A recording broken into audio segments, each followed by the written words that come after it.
Hello friend, नमस्कार। मैं दिनेश शर्मा। आज आपको मेष लग्न के विषय में बताऊंगा। किसी जातक की यदि मेष लग्न हो और तृतीय भाव में सूर्य हो तो किस प्रकार के फलित होंगे। ठीक है। आज मुझे लगा कि अपना चेहरा भी दिखा देना चाहिए। चेहरा नहीं दिखाने से लोगों को लगता है कि कौन आदमी का जाने कहाँ से बोल रहा है, क्या बोल रहा है, किस प्रकार के बोलता है, कुछ ज्ञान है कि नहीं है, कि बस ऐसा ही सतही ज्ञान है, कुछ इसके पास नॉलेज है कि नहीं है। तो एक यथार्थ अपना जो चेहरा दिखाने से लोगों को अलग प्रभाव भी पड़ता है। तो मुझे ऐसा लगा कि ज़्यादा चेहरा दिखाने की ज़रूरत नहीं है। मेन तो हमको पीपीटी में प्रोग्राम दिखाना, पावर पॉइंट से और लोगों को समझाना। इसलिए अपना मैं चेहरा दिखाता नहीं था, लेकिन मुझे आज इच्छा हुई कि आज चेहरा दिखा देना चाहिए, तो मैं अपना चेहरा दिखा देता हूँ आपको। नमस्कार जी। चलते हैं आगे। अब चेहरा थोड़ा कम कर देता हूँ। अब चेहरा की ज़रूरत नहीं है, अब सीधे काम की ज़रूरत है कि आपको जो दिखाना है वो बात बताना है। मेष लग्न में सूर्य तृतीय भाव में फल एवं पंचमेश की तृतीय भाव में स्थिति। ठीक है। तो किसी जातक की इस तरीके की होगी। मेष लग्न है किसी जातक की। ठीक है। मेष लग्न है किसी जातक की, तो ये मेष लग्न बना और यहाँ पे जो है पंचमेश हुआ। ये पंचमेश बैठा है तृतीय स्थान पे। ठीक है।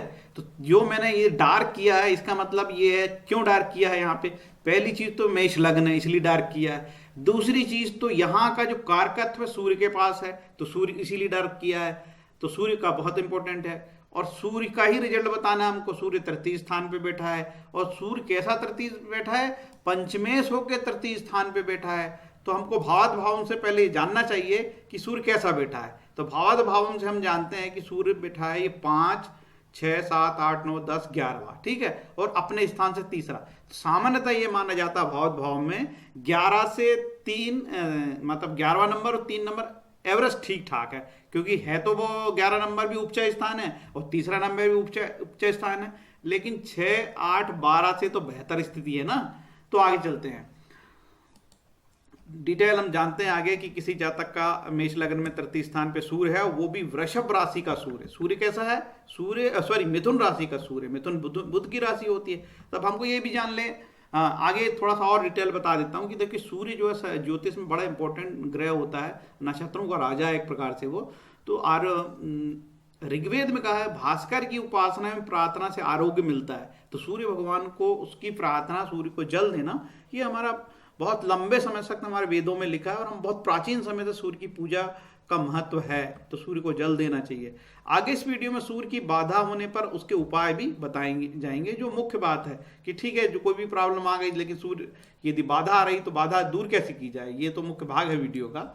तो बाधा के भी उपाय बताएंगे। अब देखिए जो आपका बुध है, बुध आपका मिथुन राशि कहलाए। तो मिथुन राशि काल पुरुष की, देखिए मैं पूरे मेरे 3 वीडियो बन चुके हैं अभी तक। मैं इस लग्न में प्रथम भाव में सूर्य, दूसरे और तीसरा ही, मैं सब बार काल पुरुष का दिखाता हूं आपको।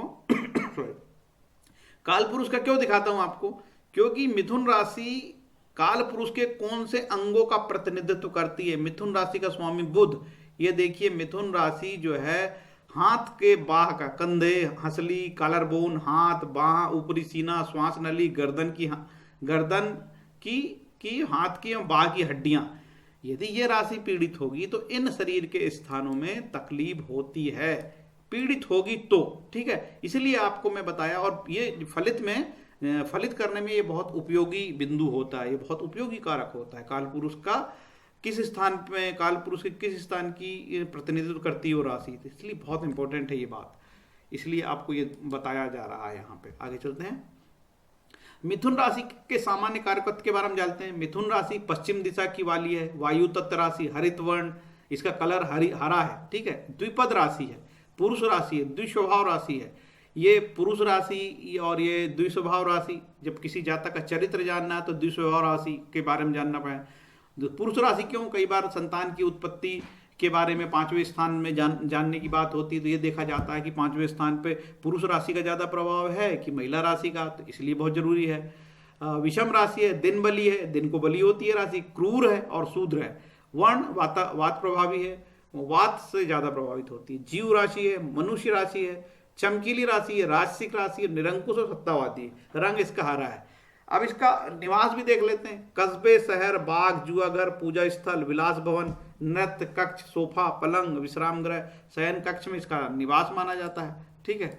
चलते हैं आगे। कार्यकत्व मैंने आपको बता दिया हूं कि मैंने पहले ही बताया था पेज में, पहले भाव से क्या मतलब है। ये जो सूर्य हम जिसकी बात कर रहे हैं, इसकी एक कारकत्व कहाँ रखता है, पहले भाव को रखता है। इसका मतलब ये है कि सूर्य पीड़ित होगा तो हमारे शरीर में भी कोई प्रॉब्लम हो सकती है, इसीलिए कारकत्व जानना बहुत जरूर है कि भाई रिजल्ट कहाँ का देगा वो रिजल्ट कहाँ का देगा। पहली तो पे लग्न का दे सकता है, जहां बैठा तृतीय स्थान का दे सकता है, और जहां का स्वामी वहां का दे सकता है। पहला स्थान, दूसरा स्थान, तीसरा स्थान, ये हमको याद रखना होगा।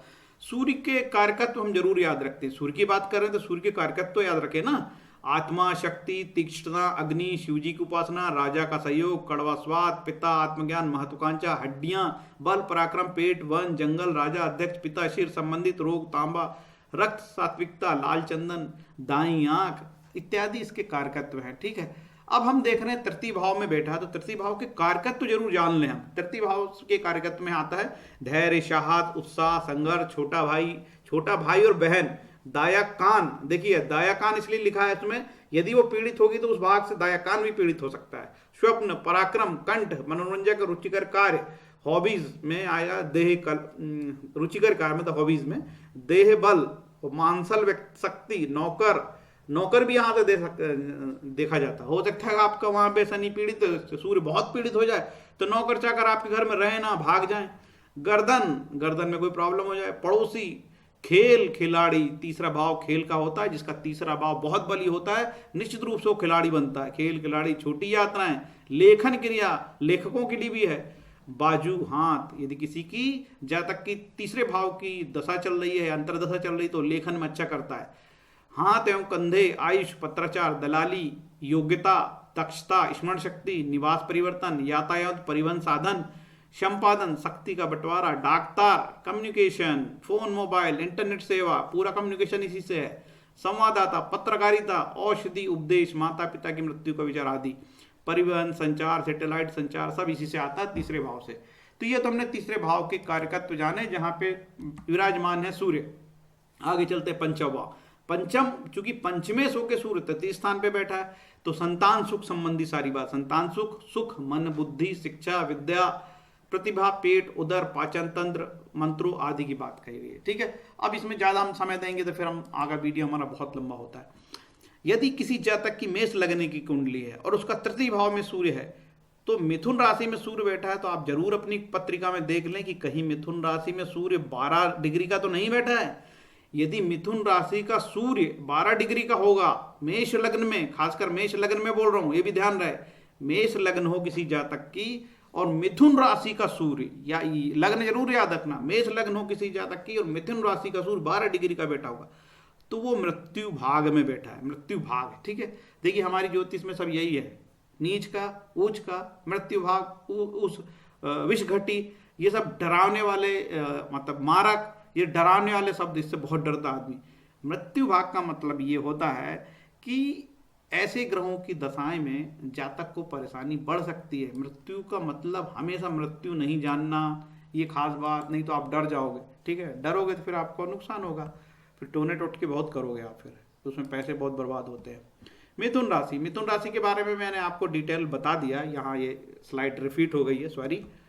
अब देखते हैं कि कौन से थिंकर बोल रहा हूँ, जो एस्ट्रोलॉजर हैं, जो पुराने एस्ट्रोलॉजर हैं, उन्होंने देखो ऋषि पाराशर ने तो ग्रंथ लिख दिए, अब ऋषि पाराशर के ग्रंथ को फिर लोगों ने और चिंगम की तरह विश्लेषण किया। आप देखें ना, छोटी सी किताब रहती भारत में, लेकिन उसकी टीका तो 20-20 मोटे मोटे ग्रंथ रचे जाते हैं। ये लिख रहे हैं लोग, टीका ही लिख रहे हैं, तो विस्तार बहुत है हमारी ज्योतिष का। अब तो महान ज्योतिषियों ने तृतीय भाव में सूर्य के क्या फल बताए, ये हम जानना, और कुछ जो ज्योतिषियों ने बताया कि केवल तृतीय भाव में या मिथुन राशि का सूर्य क्या फल देगा, और कुछ ज्योतिषियों ने बताया कि तृतीय भाव में सूर्य बैठेगा तो क्या फल देगा।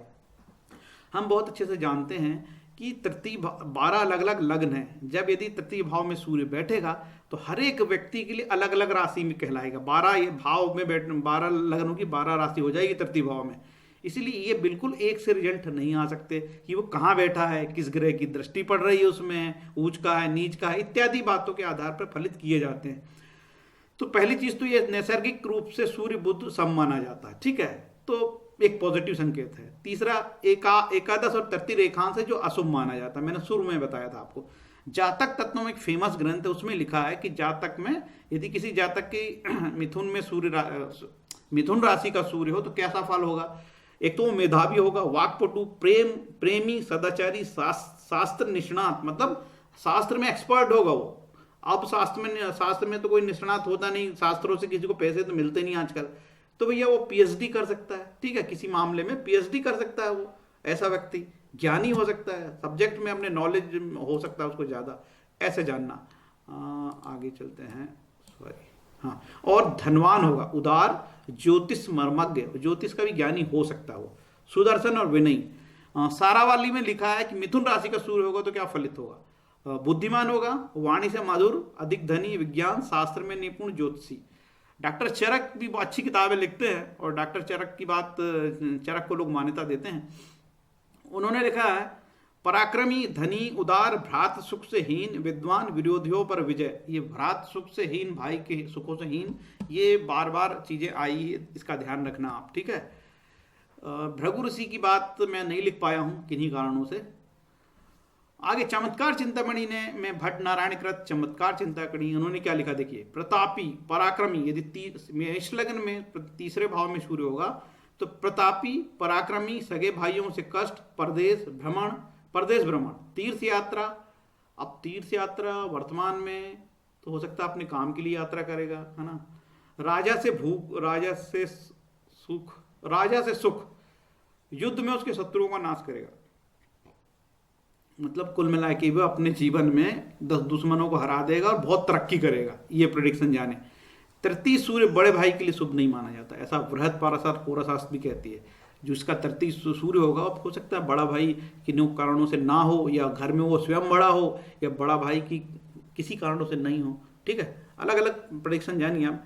कई बार ऐसा होता है कि अपनी कुंडली में ऐसे कुछ योग होते हैं कि हमारा बड़ा भाई अपने आप कम समय जीवित रह के चला जाता है। जीवनाथ भाव प्रकाश में लिखे हैं, पराक्रम का विस्तार, मतलब बली होगा, ताकतवर होगा वो। देखो पराक्रम स्थान है तो बली तो होगा, वो तो नेता होगा तो बहुत बाहुबली नेता हो सकता है। संग्राम में शत्रु को जीतने वाला और राजा की कृपा से अति प्रतापी। देखिए आज से प्राचीन साल पहले कोई गेम तो होते नहीं थे हमारे देश में, ठीक है, कोई इस प्रकार। आज जिस ओलंपिक में ढेर सारे गेम है, तो हमारे यहाँ तो कोई गेम होते नहीं थे।